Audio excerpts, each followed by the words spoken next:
Today we're going to be looking at the top 10 traditional death metal albums of all time. At number 10 is the primordial Seven Churches by Possessed. While predating both the birth of death metal and its corresponding regional scenes, Seven Churches began to incorporate guttural vocals and jagged guitar playing that was beyond what would be found in the thrash metal scene at the time. This, along with the horror movie-centric lyrical content, were an exaggeration upon the sounds that could be heard from the likes of Slayer or German thrash metal bands like Sodom and Creator, and ultimately began to elevate the possibilities of extreme metal towards the more openly raw and grotesque. It's a frequently matter of contention and debate as to whether Seven Churches or Scream Bloody Gore by Death was in fact the first death metal album. While many agree that it was Death that properly wrote, packaged, and released death metal as a proper subgenre, Possessed Seven Churches laid the groundwork and foreshadowed the emerging new genre. At number 9 is the most recent album on this list, Deserted by Gatecreeper. One of the most successful of the old school revival bands, Gatecreeper performed what they refer to as stadium death metal. This self-proclaimed term is all throughout Deserted and encapsulates the band's goal of making death metal that is accessible to a wide variety of listening audiences. This also came across as a direct reaction to the technical death metal movement of the 2000s. All of this being said, the album never comes across as dated or retro for the sake of being retro. What comes across is a streamlined album that doesn't sacrifice on its death metal merit, but is delivered with a hardcore punk aesthetic in vocal delivery and no-nonsense performativity. Deserted isn't the sound of death metal's development, but rather the sound of death metal remaining to fester. Arriving at our number 8 spot is the self-titled debut record, Deicide. By the release of this album in the 1990s, death metal had a well-established sound aside from thrash metal and had notable releases from other primordial Florida-based bands. What Deicide brought to the table from the beginning was a heavy leaning upon lyrical themes of Satanism, blasphemy, and generally anti-Christian themes. While notable bands like Slayer had explored these themes early on, and other death metal bands referenced themes of Satanism and possession from a horror movie influence, Deicide frontman Glenn Benton made this his identity, and Deicide as a record sounded as if made by a man possessed. Layering low and high scream vocals create an otherworldly, declamatory voice, and despite the chaotic soloing and manic drumming, Deicide is a record that is straight to the point and a confrontational statement within an extreme metal genre that had, by the time, only recently found its voice.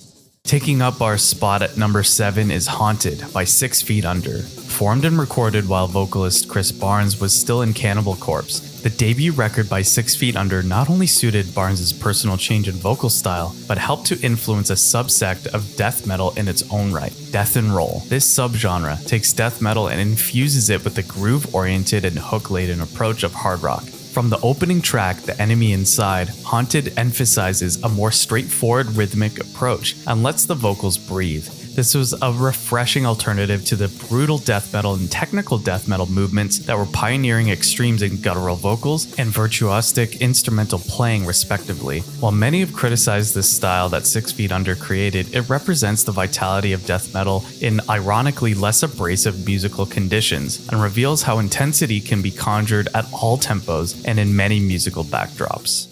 At number 6 is Altars of Madness by Morbid Angel. Alongside Scream Bloody Gore by Death and Seven Churches by Possessed, Altars of Madness was one of the first death metal albums to solidify the genre's sound and have it recognized as being separate from thrash and speed metal. In of itself, Altars of Madness influenced the Swedish contingent of death metal and represented the healthy competition within the initial Florida death metal scene. As a new genre, the earliest death metal bands were developing a sound more and more intense, while Morbid Angel's contemporaries would develop further subgenres. On Altars of Madness, they announced a codification of the sound of old school death metal and still remains a touchstone of the sound and aesthetic.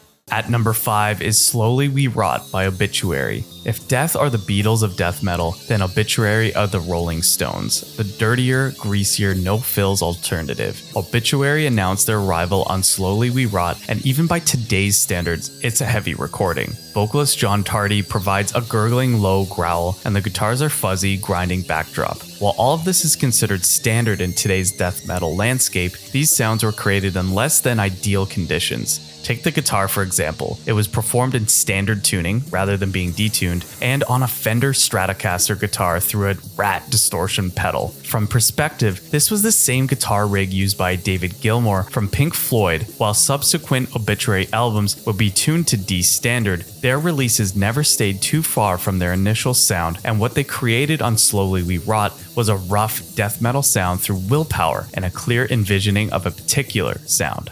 At number 4 is the epitome of the Stockholm death metal sound, Left Hand Path by Entombed. While Gothenburg was pioneering the melodic death metal subgenre, the Stockholm sound, helped by Entombed, remained raw, punk-influenced, and the natural successor to what the original Florida death metal bands had created. Similar to Obituary's off-kilter use of gear, the use of the Boss HM2 pedal, maxed out, created the now legendary buzzsaw guitar tone, and has been copied by countless bands, both Swedish and American, since. American death metal can retroactively be seen as an outgrowth of thrash metal, but Swedish death metal had, in of itself, a unique identity, and has perpetuated the legacy and mythos of death metal ever since. Even though Entombed transitioned into death and roll, their first statement through Left Hand Path can be felt in death metal today. Crawling in at number 3 is the festering Severed Survival by Autopsy. Following drummer vocalist Chris Refford's short stint in death on their first demo and subsequent album, Severed Survival is the second proper release of one of death metal's true progenitors. Several things become apparent. The guitars are tuned down lower, the music itself is slower, and the loudest instrument in the mix is the bass. While at the same time, Severed Survival was regarded as more amateurish release within the realm of the original death metal, Autopsy began to pioneer the death doom hybrid genre and became a watermark for modern death metal bands that helped to revive the old school death metal sound, and those that sought to combine the horror-inflicted lyrics and vocals of death metal with the tempo and atmosphere of doom metal. Severed Survival, in retrospect, is a true cult classic.